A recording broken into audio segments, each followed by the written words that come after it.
तर मित्रांनो, आज जो काही मराठीचा सिलेबस मी तुमच्यासोबत डिस्कस करणार आहे त्या बाहेरचा एकही क्वेश्चन जाणार नाही याची 100% गॅरंटी मी घेतो। तर चला मित्रांनो, मी पवन टेक्निकल यूट्यूबवाला यूट्यूब चॅनलवरती आपलं सर्वांचं मनापासून स्वागत करतो।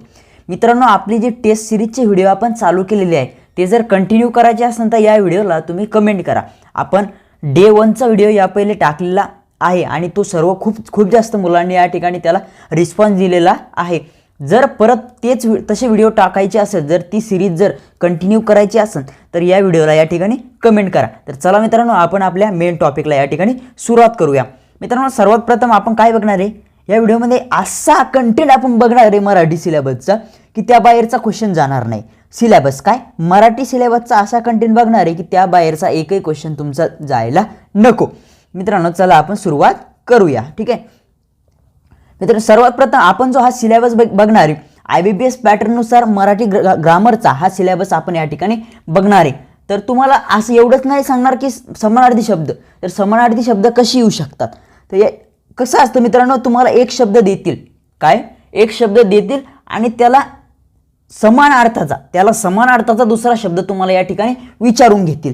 तर तुम्हाला त्या ठिकाणी विलांटी आणि उकाराचा सुद्धा या ठिकाणी लक्षात ठेवायचे की विलांटी आणि उकार सुद्धा जर चेंज झाले तर मराठी समान अर्थाचा अर्थ या ठिकाणी मित्रांनो चेंज होतो। तर इथं तुम्हाला काय करायचंय, 500 तरी समानार्थी शब्द काय करायचे, वाचून ठेवायचे।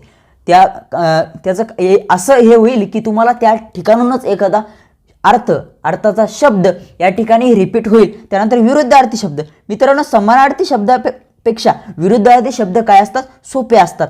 हे सुद्धा विरुद्ध अर्थाचा म्हणजे तुम्हाला एक शब्द दिला तर त्याचा विरुद्ध अर्थाचा शब्द तुम्हाला या ठिकाणी ओळखावा लागतो। हे सुद्धा तुम्हाला काय करायचं, 500 तरी या ठिकाणी वाचून ठेवायची। नंतर वाक्यप्रचार काय करा मित्रांनो, एखादं तुम्हाला वाक्य देतील किंवा एखादा पॅरेग्राफ देतील आणि पॅरेग्राफमध्ये तुम्हाला एखादं विश्लेषण देतील आणि त्या विश्लेषणावर एखादा वाक्यप्रचार तुम्हाला या ठिकाणी ओळखायला लावेल किंवा सरळ एखादा वाक्यप्रचार देतील आणि त्या वाक्यप्रचाराचा काय करा, अर्थ विचारायला लावेल। बस एवढंच। इथे सुद्धा तुम्हाला काय करायचं, फक्त 500 वाक्यप्रचार या ठिकाणी काय करायचं, वाचून ठेवायचे, परत वाचून ठेवायचे। आता मेन पॉईंट येतो आपल्याला, म्हणी 1 ते 2 म्हणी आपल्याला विचारल्या जातात। IBPS पॅटर्ननुसार आपल्या पेपरमध्ये आपल्याला काय करतात, ते 1 ते 2 म्हणी विचारतात।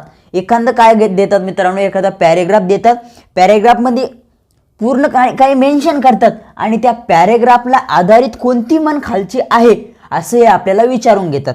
तर ते तुम्हाला या ठिकाणी सांगावं लागतं किंवा वरती एखादी म्हण देतात आणि त्या म्हणीला आधारित खाली कोणत्या म्हणी आहे तेच विचारतात किंवा एखादी डायरेक्ट म्हण देतात आणि खाली अर्थ विचारून घेतात, ठीक आहे। अशा पद्धतीने आणि सगळ्यात जास्त मार्काचं विचारलं जातं मित्रांनो हे 4 समानार्थी शब्द, विरुद्धार्थी शब्द, वाक्यप्रचार आणि म्हणी, याला जास्त हे देतात।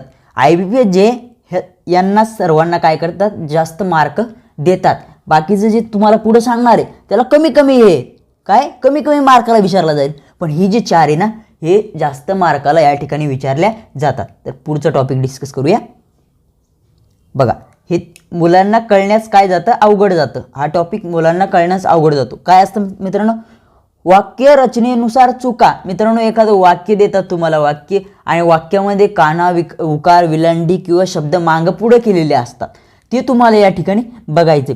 सगळे काय मी तुमच्या सोबत कंटेंट हे करतोय ना, ते सर्व कंटेंट कशात दिलेले आहे मित्रांनो, तुम्हाला एक बुक सांगतो मी, शेवटी एक बुक सांगतो आणि त्या बुकमध्ये हा पुरा कंटेंट दिलेला आहे। जसाच्या तसा हा जो सिलेबस हा काढलेला आहे ना, हा पूर्ण सिलेबस त्या बुकमध्ये दिलेला आहे। त्या बुकचं नाव मी शेवटी तुम्हाला सांगणार आहे। बघा, त्यानंतर शुद्ध लेखनानुसार चुका, एखाद्या वाक्यामध्ये काना विकार विलांटी किंवा पूर्णविराम, स्वल्पविराम, दुहेरी अवतरण चिन्ह असे तुम्हाला काहीतरी मागं पुढं करून देतील, ती तुम्हाला या ठिकाणी ओळखायचं आहे। हे बघा, विरामचिन्ह हेच सांगितलं मी तुला, विरामचिन्हानुसार चुका। शुद्ध लेखनानुसार चुका म्हणजे काना मात्रा उकार विलांटी शब्द मागं पुढे करणे हे त्यामध्ये येतं। योग्य शब्दाचा वापर करून वाक्य पूर्ण करा। मित्रांनो, समजा एक वाक्य दिलेलं आहे, मी आंबा खातो, काय खातो शब्द दिला, मी आंबा काय खातो, तर खाली तुम्हाला ऑप्शन दिलेले राहील, त्यानुसार तुम्हाला काय करायचं, योग्य शब्दाचा वापर करून वाक्य पूर्ण करायचं आहे। आता सुसंगत वाक्याचा परिचय तयार करा. मित्रांनो, परिचय तयार करायचा आहे तुम्हाला.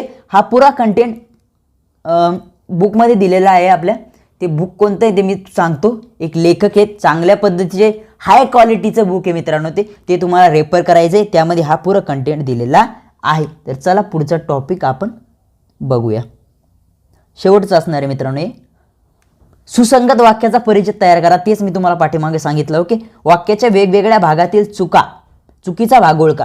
म्हणजे चुकीचा भाग ओळखा. एखादा चुकीचा शब्द दिलेला राहील. काय? एखादा चुकीचा शब्द दिलेला राहील आणि त्याचे पर्याय खाली दिलेले राहील. ते पर्यायामधून तुम्हाला तो चुकीचा शब्द काढायचा आहे आणि आपल्या वाक्यामध्ये टाकायचा आहे. वाक्य पूर्ण करायचं आहे. ओके, असा तुम्हाला काय या ठिकाणी हा कंटेंट दिलेला राहील. सर्वोत्कृष्ट विकल्प निवडून वाक्य पूर्ण करा. तेच आहे मित्रांनो, तेच आहे. फक्त टॉपिक चेंज केला.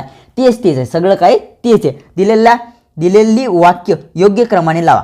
आता बघा, दिलेलं वाक्य योग्य क्रमाने लावा म्हणजे काय?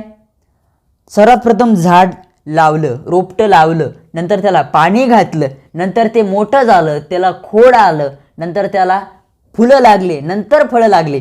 असं तुम्हाला या ठिकाणी काय केलं जाईल? एक म्हणजे काही वाक्य दिले जाईल, मागं पुढे दिलेले जाईल आणि ते तुम्हाला काय करायचंय? क्रमाने लावायची आहे. अशा पद्धतीचा होता मराठीचा सिलेबस. काय? मराठीचा सिलेबस. आता बुक. काय? बुक. तर मित्रांनो, शिंदे सरांचं मराठी व्याकरणचं शॉर्टकटचं बुक आलेलं आहे. काय? Shortcut book. ते तुम्ही परचेस करू शकता. हा पुरा सिलेबस शॉर्टकटमध्ये त्या ठिकाणी दिलेला आहे.